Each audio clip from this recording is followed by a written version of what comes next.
Okay, everyone, let's continue looking at Module 26208-23, Conductor Terminations and Splices, in the NCCER 11th edition. This will be Section 2.00, Making Wire Connections. Making wire connections.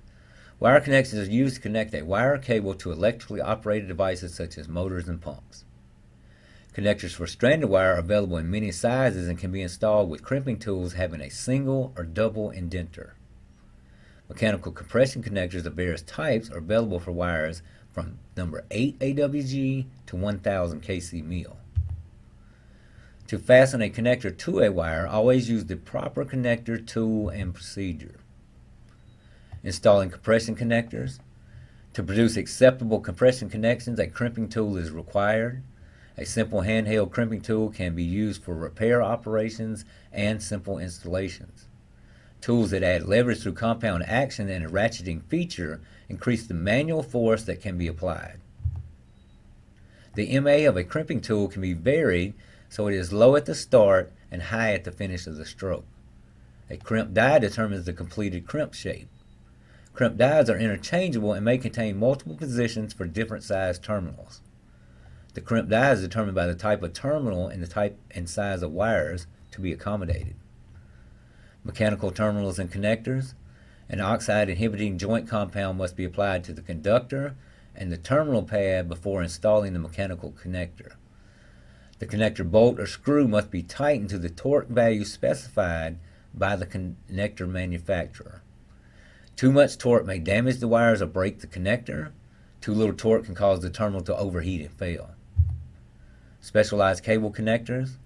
Many cables require specially designed terminators to connect them to equipment enclosures.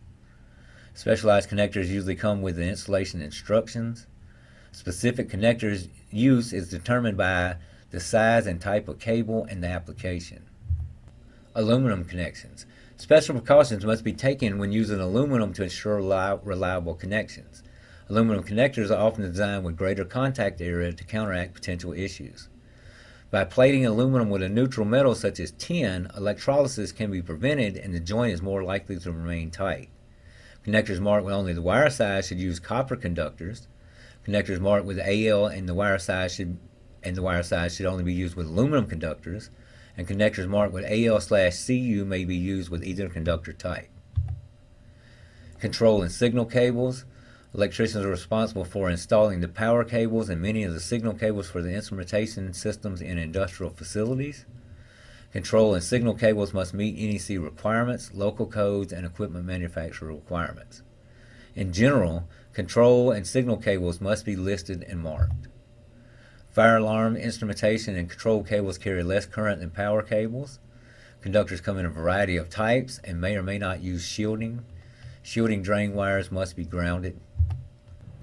Crimp connectors for screw terminals.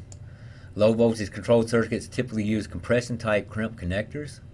Proper crimping action changes the size and shape of the conductor and deforms the conductor strands.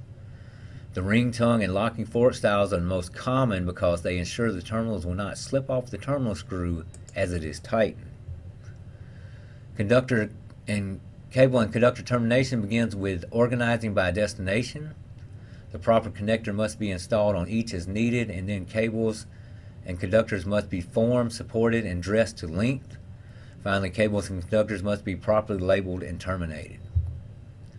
Crimping procedure. Before making a crimp connection, verify the size and type of wire. The connector and wire materials are compatible. The correct crimp tool and die for the selected terminal are being used. The tool is in proper working order. Termination inspection. The final step of the crimping procedure is to inspect the termination to ensure it is sound. Inspect uninsulated terminals for correct positioning, centering, and crimp indent consistency. If the crimp is placed over the bailed mouth or the terminal's inspection hole, it will result in a poor connection. Crimping with an incorrect die changes the qualities of the termination.